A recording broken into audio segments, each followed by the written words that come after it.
Hi, everyone. Welcome to another exciting episode of the Cloud to Ground podcast presented by Spanning. If you're using Google Apps for business or for education, make sure your work is protected by visiting spanning.com and trying a 14-day free trial of Spanning Backup. I'm your host, Andrea Bridges-Smith, and with me today is Beth Mossholder, Tech Coordinator and Tech Teacher for the Challenge to Excellence Charter School in lovely Parker, Colorado. Welcome to the show, Beth. Thanks for having me. Now, on this podcast, we talk with people who are cloud experts, and Beth here has not only presented for Google on how to use the cloud and Google Apps in education at the ISTE 2013 conference, which is where we met, but she also single-handedly implemented Google Apps for Education in her school. So, Beth, I am officially declaring you a cloud expert. There's no medal or anything, but this is very official. So. It's a cool title to have for today anyway. I'll take it. All right, so now that we have officially established your cloud expertise, I want to hear your thoughts on using the cloud in education. But first of all, I really want to thank you for taking the time to be on the show. I know this is back to school time, and it's been very busy for you. So what's been on your plate in terms of trying to get things ready for the school year? It's been a busy summer, busy kind of start to our school year. We're rolling out Chromebooks and one-to-one in grades 5th grade through 8th grade. So a week from today, I actually launched 200 plus Chromebooks one-to-one for students. So we've been writing policies and doing all of that. And right before we started this podcast, I just got news that we're getting 60 Nexus 7 tablets to roll out and launch one-to-one in 3rd grade this year to go along with my 2nd grade Nexus 7 one-to-one project. So on top of that, I've been teaching students how to use paperless planners with their Google Calendar and teaching new staff how we use Google Apps so uniquely in our building, and lots of other fun stuff like getting ready to teach 500 plus kids in 1 week. Okay, so you're not really busy at all then? You just... No, plenty of time to just, hang out, soak up the sun. Wow, that sounds like a very busy back-to-school agenda.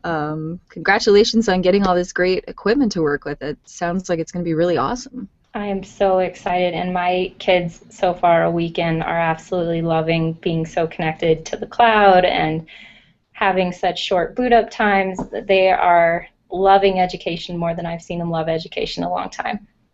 That's really cool. So I know that you were the person that implemented Google Apps for your school. You're obviously diving headfirst into the cloud, and you've had a chance to kind of see some of the results. Can you tell us some ways that you guys are making use of the cloud and Google Apps that most people may not have thought of? Sure. So part of these ways I've explained in presentations before, but some of my super creative staff have also gotten a couple of new ways to be able to use Google Apps that's really made me excited about the school year. A couple of the ways that we're using Google Apps is in our middle school, which is 6 through 8. Our students are on a 3-strike-you're-out policy where during the week we track behavior, and if somebody has had behavior instances 3 times in that week, there is a consequence. So my staff all log into the spreadsheet and are able to log that behavior, but as a staff we're also able to see how these kids are doing in a certain class. If there's one class they're struggling in or a teacher they're not really working with very well, we also have my principal who logs in and checks to see how certain students are doing to be able to encourage them to keep doing really great things and to stay off of that behavior board by checking in on it because it is live and up to date all the time. My school also doesn't have buses, so we have 515 students that we have to dismiss in about a 25-minute period at the end of the day. And the one way we do that is we have a Google Doc and we pull up the chat, and all of our teachers log into this and project it on their wall, and we type the names as people call them in through a radio, and we're able to call all of our students and dismiss them throughout the day within a 20 to 25-minute period. And it's been huge because before we would have somebody yelling these names on a PA system for about 40 minutes a day. So our carpool system is a whole lot better thanks to Google Apps and the use of Google Docs. We also use a Google Doc very similar during our emergency situations. So when we have a lockdown, we all join one emergency chat document and are able to list what students are missing, what's going on without any verbal communication so that our students can stay calm, we're well connected without anyone else knowing what's going on with our staff. And one of my really cool new ways that one of my staff members is using it is my brand new learning specialist is using Google Forms to be able to collect informal data on all of her students so that when she has to report out on their goals, she has all these people who are working with these students able to report their data and collect it to be able to report on their quarterly report cards, which I thought was amazing. My students also have paperless planners, so they use their Google Calendar to sign up for paperless planners. And we also use Google Chat and Google Talk for hall passes and health room passes so that it's time-stamped, immediate, and there's no paper involved. So those are some of the ways we're very unique in how we use Google Apps. Wow, that's very impressive. It sounds like you guys have really found a lot of uses for it, and you're really able to get a whole lot out of it. That's one of the reasons why I wanted to have you on the show today, was because when I heard your presentation at the conference, it was all about how you guys were using Google Apps, and it was stuff that I had never even thought of. You know, we use it here at Spanning every day to do pretty much everything. The latest, most innovative use that we found is we're using a Google form to track our NFL pool, which is very important, you know, to the organization, so that we can bet on football together. Love it. Love it. Yeah. So you sound like you're getting a little bit more out of it, though.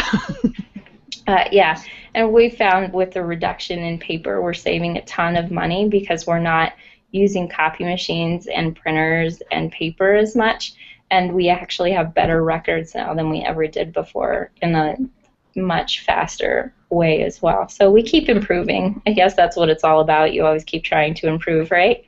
Yeah, absolutely.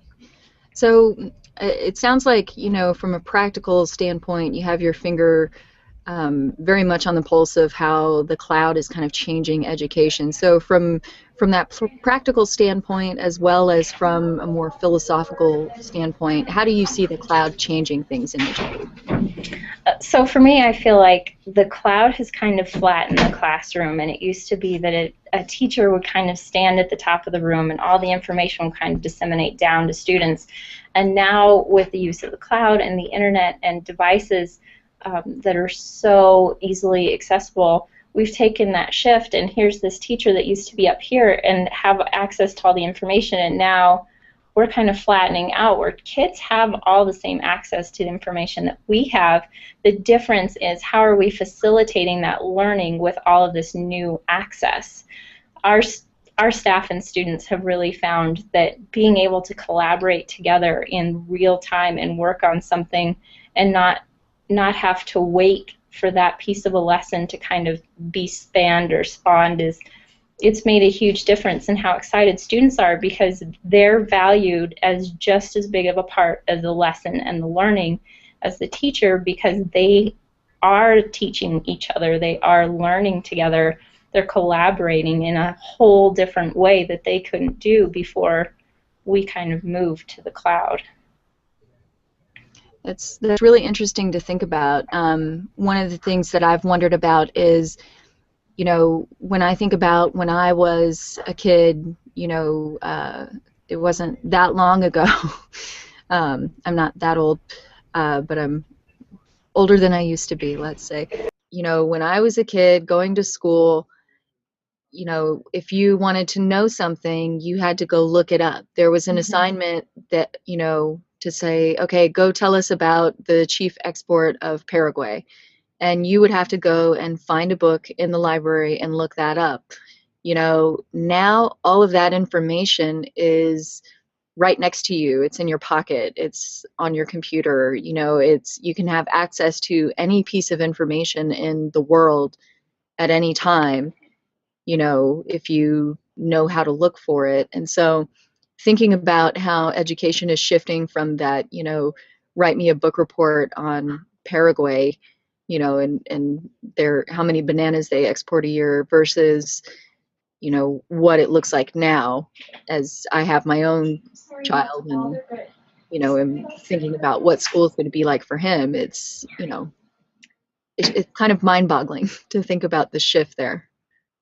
Yeah, it's been so exciting to see students and see them want to learn and to do something because it isn't that same plain book report, and they don't have to wait to get started if they're excited about learning something, and they can ask questions and find out answers instead of just relying on what the teacher knows. I think that's been really really cool and really amazing, and I totally wish I could go to school as a student now instead of you know back in the age when there was two computers in the whole school and they weren't for students to actually get to use, and the internet made funny sounds every time you had to dial up and try and access. So Yes, I remember those days. So it sounds like students are really responding to using cloud, and it sounds like they're really excited. Is that pretty much the case? yes, and my staff is just as excited because their students are there and want to learn right along with them, and a lot of times we believe in facilitating and letting students be the lead learners in our job. So we love when the kids come up and say, well, I know how to do this, or I learned this, and let them take over the class and start teaching. We really believe in that. So seeing this more student driven kind of a culture in our building has been super cool because I can sit back and there's more learning going on and I'm part of it than me sitting in the class and just talking and teaching all day. It's awesome. That sounds really cool. It sounds like a really awesome way to spend the day. Well, if anybody's ever in Colorado and wants to come out, we're right off the highway. You can come and visit whenever you'd like. All right, don't tempt me. I might do that. So what's been the hardest part about switching over to this new cloud way of doing things? Our biggest thing and our biggest jump to the cloud has really been Google Apps. That's been our biggest jump. And the hardest part for us has been infrastructure, Hmm. because we are all running so heavily, especially off wireless. We are running so heavily that we have had to really change how our wireless infrastructure has been, especially now that we're moving one to one. We went from having 10 access points in our entire building to doubling, almost tripling that, so that there's an access point in every single room to be able to support that many users. The other part of it has been um, not not just staff fear of change, but I've had some students that were very nervous about moving to a Google account and moving to having everything stored. And this is not Microsoft Word with 10,000 templates, and it's not a server on our school domain anymore. This is all saved in one place. And it was a really big change for them. And their fear was really just, how's school going to look? Because I don't know what schools ever look like with this kind of learning and saving and collaboration going on. So once we kind of got students to see how things looked and how it was, they were so excited that there was no more save button, or the computer crashed and I lost all my work, or the teacher didn't have the same version of the program that I did when I did this at home. And the teachers were just as excited because those were all the problems that really made using technology feel like it was difficult. And now it's not that hard because we're all on the same playing field, and it saves no matter where they are. And especially the students with spectrum disorders, it was really hard for them to save something on a flash drive or save it on one computer and realize it wasn't going to follow them. And now that that all follows them, their learning environment is consistent no matter where they are. And that's been really cool. Yeah, that sounds amazing. That, this is all stuff that I never would have thought about before, but it's really fascinating to think about. I would say that, everybody has a stake in education, whether they're a student or a teacher or they have kids, or even if they don't. It's really something interesting to think about, kind of how that works now. What would you say have been some of the biggest wins of making this switch?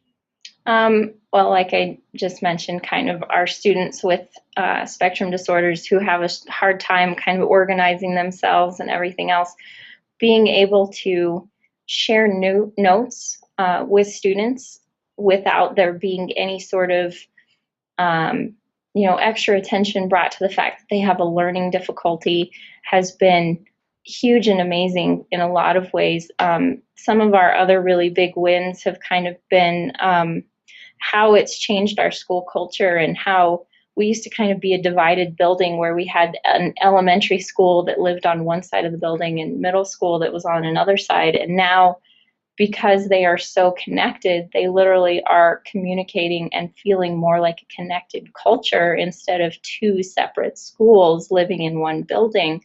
So we have people communicating and talking, and even our middle school teachers working with our elementary teachers on projects and collaborating has been a really huge win for us, as well as seeing our students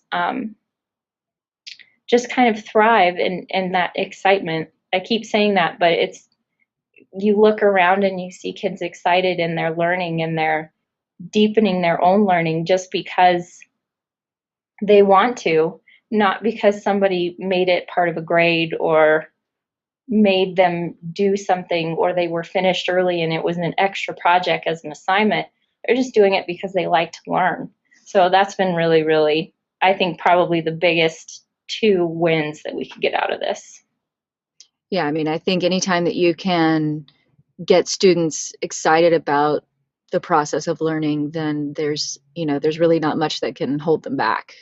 No, they are a force. And I mean, even the younger kids, like second grade, are looking things up. And we had a student who, we have a lot of students who travel to other countries for family, and he took his Nexus 7 tablet with him on a trip to India, and his class was able to follow along with the entire experience. So he did a whole kind of virtual field trip for his class, where he took pictures when he was in Washington, D.C., and then we went on Google Earth and checked out where he was, and we followed all of the places he went to in India, including the Taj Mahal, and the students were able to look those things up, and then they're on Google researching snake charmers and everything else, and totally extending their learning. And this was not part of their curriculum, but they had that personal connection, and they learned so much about this different culture that we would have never been able to have taught as part of a curriculum.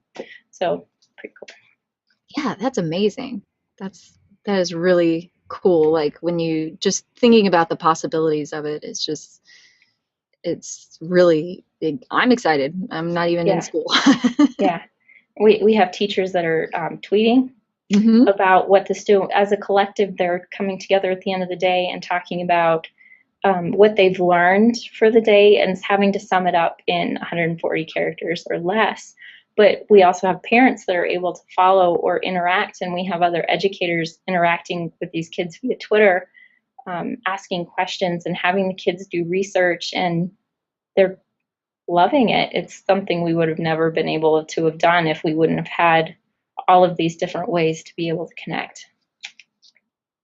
That is awesome. That is amazing. Beth, this has been a really great discussion, and I really appreciate getting to hear from you. It's nice to hear kind of the perspective from the education world, and how how the cloud is kind of changing things in real life. We normally have kind of a business perspective. We're a business, we use this stuff every day. We're committed to the cloud, but there's this whole other side of it in the education space that we, don't get to see as much of just on a day-to-day basis. So thank you so much for being here and for taking time out of your incredibly busy schedule to talk to me today. And thank you for turning our next generation of kids into productive members of society. We Thanks. appreciate it. Thanks for letting me talk about what I love to do. Thanks for loving doing it. It's great. And to all of you out there in podcast land, I want to thank you for watching and listening.